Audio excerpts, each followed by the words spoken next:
আপনি কি বাংলাদেশকে মধ্যযুগে নিয়ে যাবেন? আমি ওই যুগে যেতে চাই যেই যুগে 1 টাকায় 8 মণ চাল পাওয়া যেত। তো আমার ওই দেশে যাওয়ার, ওই মধ্যযুগে যাওয়ার মধ্যে এত খারাপ কি আছে যেটা তোমার আজকের এই যুগে তার চেয়ে অনেক বেশি? আমরা যদি আমাদের খুব আশপাশের কয়েকটা দেশের দিকে তাকাই, সিঙ্গাপুর 1965 সালে মালয়েশিয়া থেকে আলাদা হয়ে স্বাধীন রাষ্ট্র হয়েছে।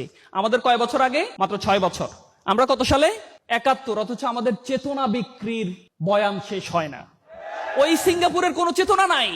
ওই মালয়েশিয়া যারা 1957 সালে ব্রিটিশদের থেকে আলাদা হয়েছে তাদের কোনো চেতনা নাই। সমস্ত চেতনা বাংলাদেশে পাবেন আপনি। এন্ড দ্যাটস ওয়াই 54 বছর পরে এসে আমাদের ডলার কত? 2690। আর সিঙ্গাপুরের কত? $90,000। Can you imagine? একটা জেলেদের দেশ। 1346 সালে বাংলাদেশে এক ভদ্রলোক ভ্রমণ করতে আসছিলেন। উনি বাংলাদেশে ভ্রমণ করতে আসে উনি একটা কোট করছেন বাংলাদেশ নিয়ে, যে এমন একটা দেশে আমি আসছি, এমন একটা জায়গায় আমি আসছি যে জায়গাটা হচ্ছে 1 টাকায় 8 মণ চাল পাওয়া যায়। এমন একটা জনপদ, যেই জনপদে আমি ঘুরতে আসছি, যেটা হচ্ছে দুনিয়ার স্বর্গ, যেখানে আপনি খুব অল্প টাকায় আপনার মানে এত প্রাচুর্য, এত সম্পদ পৃথিবীর ওই সময় আর কোথাও ছিল না। কতশো সাল? তা আমাদের এখন মানুষজন খুব যারা ভালো কথা বলে, তারা যখন বলে যে ভালো কথা বললে আপনি কি বাংলাদেশকে মধ্যযুগে নিয়ে যাবেন, বলে না?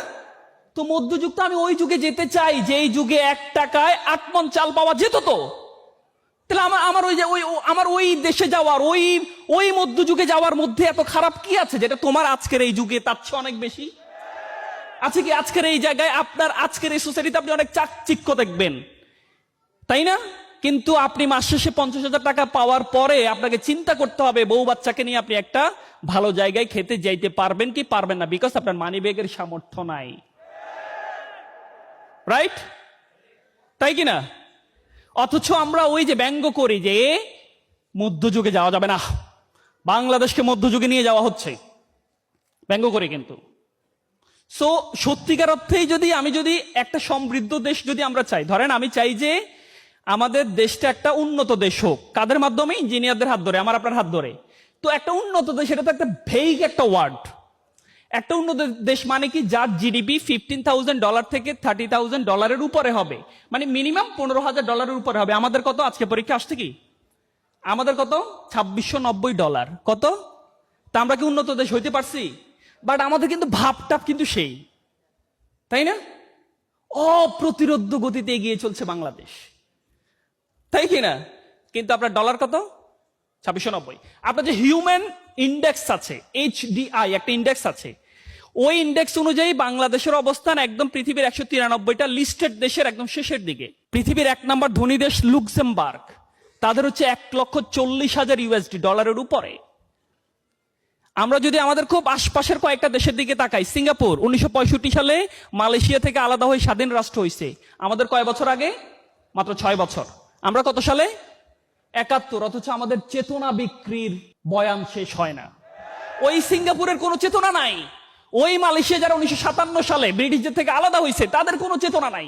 সমস্ত চেতনা বাংলাদেশে পাবেন আপনি। এন্ড দ্যাটস ওয়াই 54 বছর পরে এসে আমাদের ডলার কত? 2690। আর সিঙ্গাপুরের কত?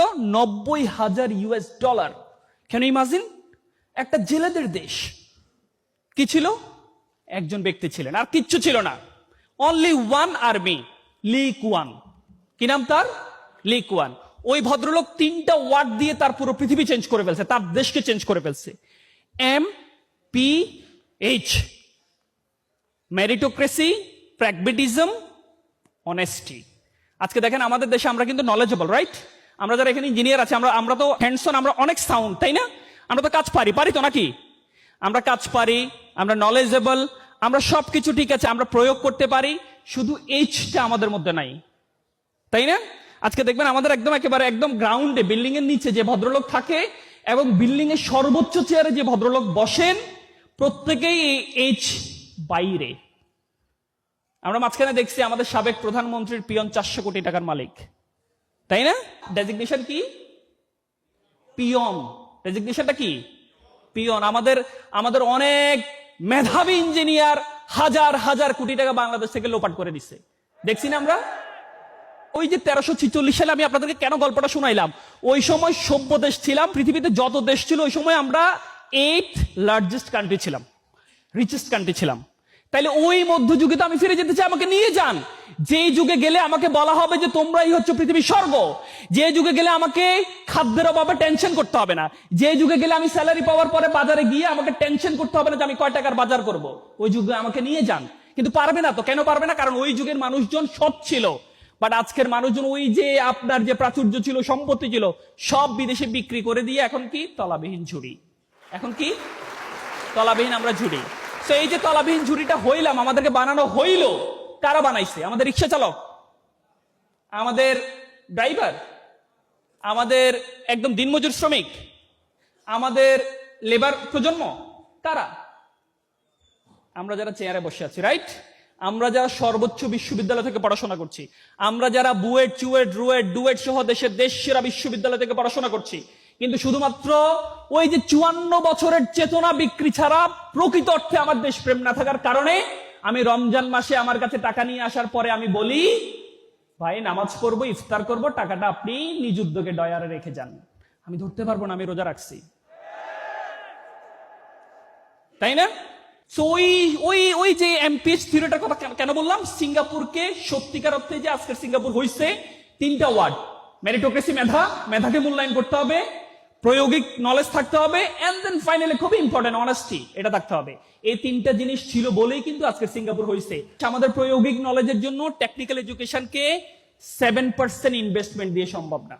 আপনি মুখে মুখে বলবেন যে Bangladesh Singapore, Bangladesh China, Bangladesh Germany, অথচ ওই যে উন্নত দেশগুলো হয়েছে তাদের টেকনিক্যাল এডুকেশনের ইনভেস্টমেন্ট হচ্ছে 30% এবাব, আর আমাদের দেশে মাত্র শিক্ষার 7%, 8%।